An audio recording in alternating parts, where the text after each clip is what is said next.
Hello and how's it going, everyone? I'm Daryl Barnes and welcome to The Current, a news magazine show where we bring you knowledge from around the Fox Valley area in 8 minutes or less.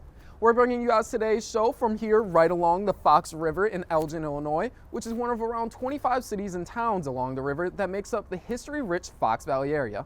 And on today's show, we're going to take you around the valley to learn a little more about the place that we call home. With that said, here's the rundown for today's show.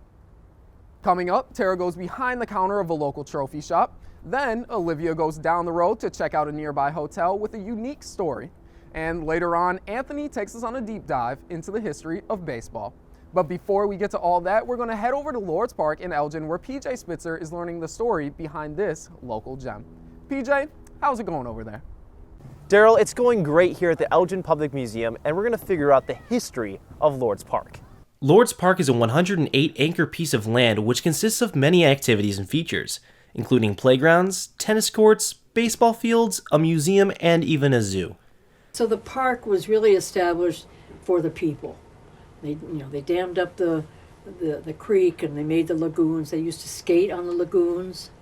It once was a farm owned by Dr. Joseph Teft, but George Lord purchased the property and deeded it to the city in 1893. When George Lord developed it, he had no idea, what it would mean to the city of Elgin. Lord was a business manager for the Elgin National Watch Company and served as the mayor of Elgin and was the president of the Board of Education. If you go upstairs and look around, you'll see the mounts on the walls, the big animal heads and whatever. That was part of his collection. He had it hanging in the pavilion, but his dream was to have a natural history museum. So this museum became part of his dream. The Lord's Park Zoo includes 2 bison named Drew and Becky, both of which are 15 years old. The gates are closed during the majority of the year, but you can still see the animals walking the perimeter of the zoo. Landmarks such as the pavilion and the pond that surrounds it are still staples in the park today. A gem of Elgin, and we're part of it. With it being a great place to relax and have fun, Lord's Park surely has an enriching history. Moving on from one Elgin hotspot to another, Tara Konechny is over at Anderson's to get a look at Elgin's one and only shop for trophies and engravings.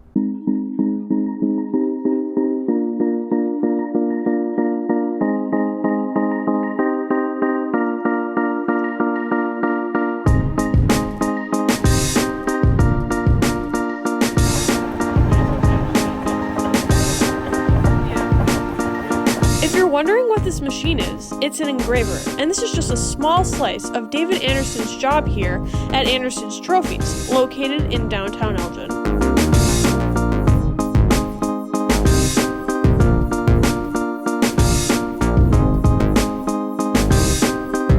When did you open? How did it start? And how did it get handed to you? My dad started this business in 1961, and he opened up a gift shop. Opened with a card department, and we got Hallmark franchise, so we did Hallmark cards in there. And the first year he didn't sell a lot of cards because nobody knew he was around. And so to spike up the business some, he started doing wedding invitations. That's what really put us on the map. I was at high school at the time, and I would always come out and help him from time to time.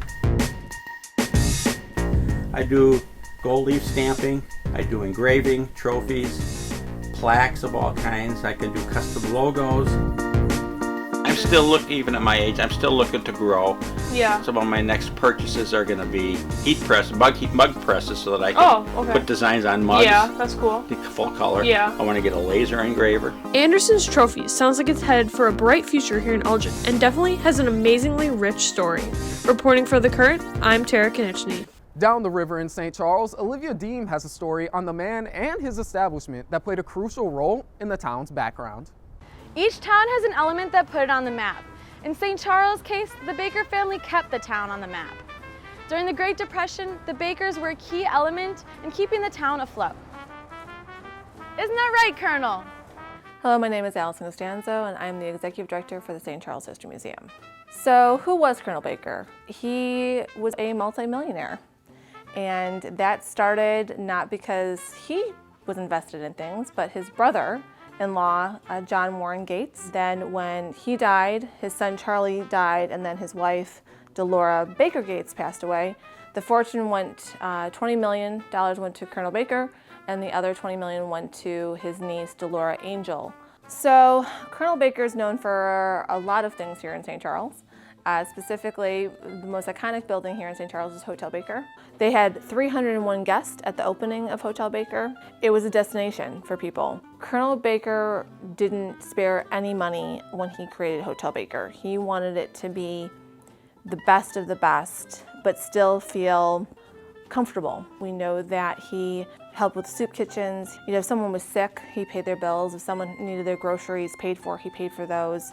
They're just nice people. Didn't matter they had millions of dollars. Today we have this beautiful hotel that was built 90 years ago.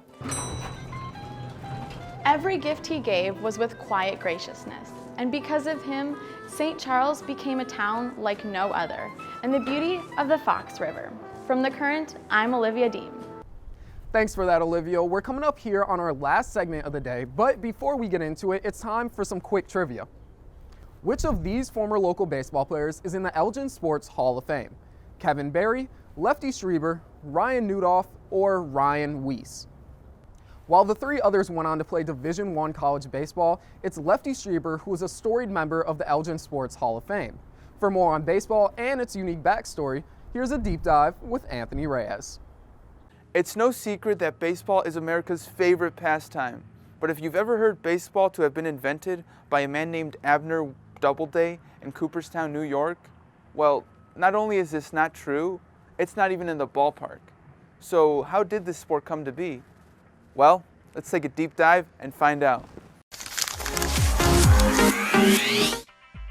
Abner Doubleday never actually claimed to have attributed anything to baseball, and in 1907, A.J. Spalding claimed mining engineer Abner Graves came up with the Doubleday origin story and backs this up with evidence. Major League officials relied on the myth's enduring power in the 1930s when the National Baseball Hall of Fame was established. Baseball's actual most direct ancestors were English games rounders and cricket. In 1845, the Knickerbocker Baseball Club was founded, with the first official game being in 1846, and so baseball was born and has become a big part of the Fox Valley area even now.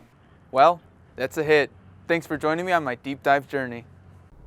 And sadly, that's about all we have for y'all today. But we hope that along the way, we were able to show you guys something that you didn't know before. And if we weren't able to, or even if we did, we want to put the challenge on you now to dig deeper and find something new, cool, or unique about your own town and share it with your friends. Anyways, on behalf of myself and the rest of the crew here at The Current, thank you for tuning in. My name's Daryl Barnes, and we hope to see you guys back next time.